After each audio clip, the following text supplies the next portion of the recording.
Hello BookTube, it's so good to see you. My name is Juan. I am just one reader, your favorite Mexican booktuber who reads in English and occasionally bursts into song randomly out of nowhere.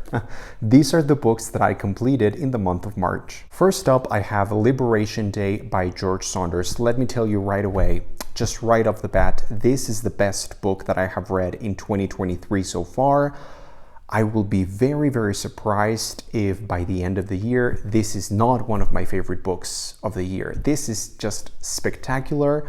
It is a collection of short stories. I have to say, George Saunders is my favorite short story writer, and all of his collections that I've read are gems of the genre. This is his newest collection, and it is one of the best things that I've ever read in my life. This is the definition to me of what writing can do, of what the English language is capable of doing. He writes in a variety of genres, and that's something that I really treasure about his approach to fiction. He's very playful with everything, with language, with dialogue, with character, with setting, with all of the elements of narrative, really, and also genre. He writes, for example, in this collection, he uses sci-fi, magical realism, some fantasy kind of elements, but there are some stories that feel very domestic, very mundane. But ultimately George Saunders, what he excels at doing is writing about the human condition, our modern contemporary life, and just how hard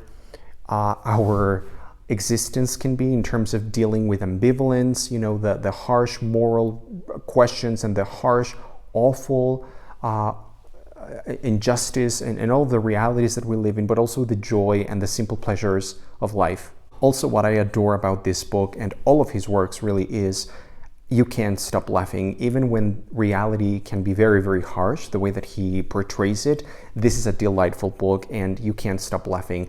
I gave this book 5 stars. Next up, I read The Secrets of Hardwood Hall. This is written by Katie Lumsden, who runs the YouTube channel Books and Things. Katie has written a delightful book that I think everyone and anyone can enjoy. It is essentially a modern, contemporary take on a Victorian classic such as, Jane Eyre, those kinds of books. It's the story of this governess who has her own sort of interesting muddled past, and she comes to work as a governess to this secluded, isolated manor in the countryside, and there's a lot of characters who inhabit this Hardwood Hall house, and it's just a very classical feeling, Victorian feeling kind of story, but with a modern twist. I think what really surprised me in this book was the execution. Katie writes wonderfully well. The chapters just fly by. There's a lot of cliffhangers, not like cliffhangers like gratuitous cliffhangers, but just the way that she writes, you just want to keep reading. So I gave this book 4 out of 5 stars. It's delightful, it's thrilling, it's entertaining. There's a lot of mysteries, and just the quality of the writing is really outstanding. The next book that I completed was Song of SpiderMan, the inside story of the most controversial musical in Broadway history by Glenn Berger. This is, of course, nonfiction. It's the inside story of what went wrong and what happened with the production of SpiderMan Turn of the Dark, which was this infamous, disastrous flop. The Broadway show that I actually saw back in 2011 or 2012, I think it was. I remember it being a spectacular, very tacky, very boring show, but the story behind the scenes is actually much more interesting, exciting, and it's very thrilling, and it's a very human story about the creative process and human egos and artistic egos and everything that can go wrong and does go wrong with a production of this magnitude on the theatrical stage. I think anyone and everyone can enjoy this book, regardless of whether you enjoy reading about Broadway or not. If you are interested at all on Broadway shows or not, I think this book has something that will appeal to any reader who enjoys reading about art and just human endeavors, like human enterprises. Glenn Berger is really great at telling you his story, telling you about the struggles, because you know this whole thing was like what 6-7 years in the making, and it was just such an arduous process. It kind of reads like a thriller. It's so engaging and interesting, even if you already know what's going to happen in the end, like myself, because I knew what happened in the end. It still reads like a thriller. It's so engaging. I was biting my nails, and it was also deliriously funny. I gave Song of Spider-Man 4 out of 5 stars. It was a delight. Then I read A Knight of the Seven Kingdoms by George R.R. Martin. This is a kind of loose prequel to the Song of Ice and Fire, Game of Thrones series or saga or whatever.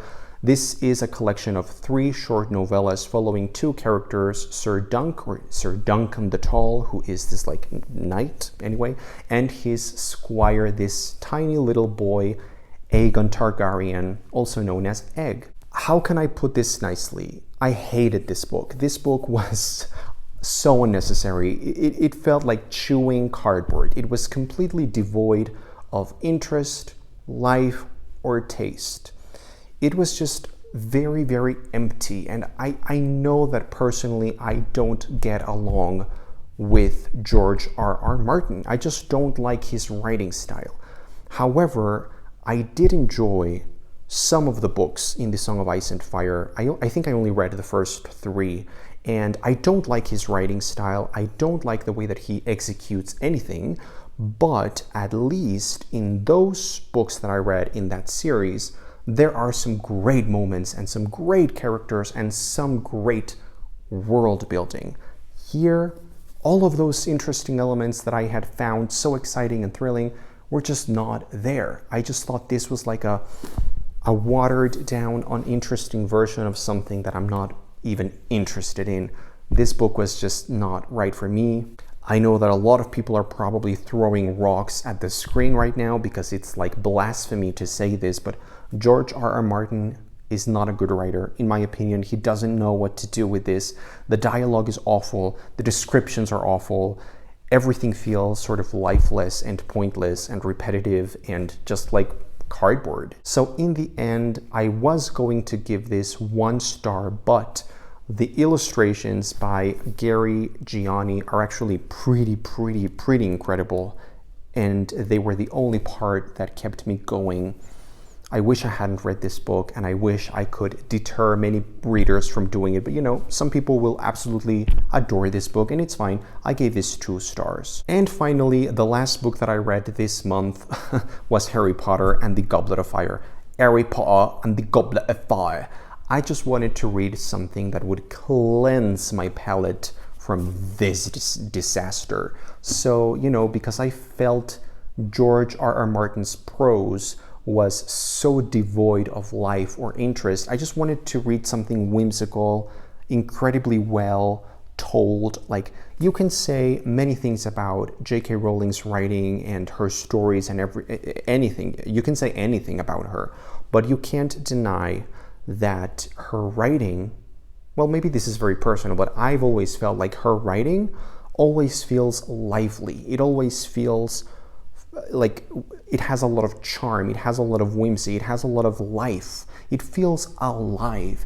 And that's why I never clicked with this. That's also why I've never been able to get on with Brandon Sanderson, because even though he makes up this like crazy rigid magic systems with a lot of like spectacle, the writing itself and the characters, they feel lifeless, and everything feels devoid of reality, of life, because the writing is so dull. And so J.K. Rowling, you know, there are plot holes, yes, there are contrivances and inconsistencies and things that don't make perfect logical sense, sure, whatever. I just love how she writes this whimsical characters and settings and situations, and every single time that I have reread this book, and this is the book that I have reread the most in my entire life, mind you, this was like the 42nd time or something that I've reread this book, which is a lot, honestly. Like, stop, like, go and read something else. You're a grown-ass man. That's what I tell myself sometimes at night. But then I remember just how lively this is. And I just, this is why I love Harry Potter.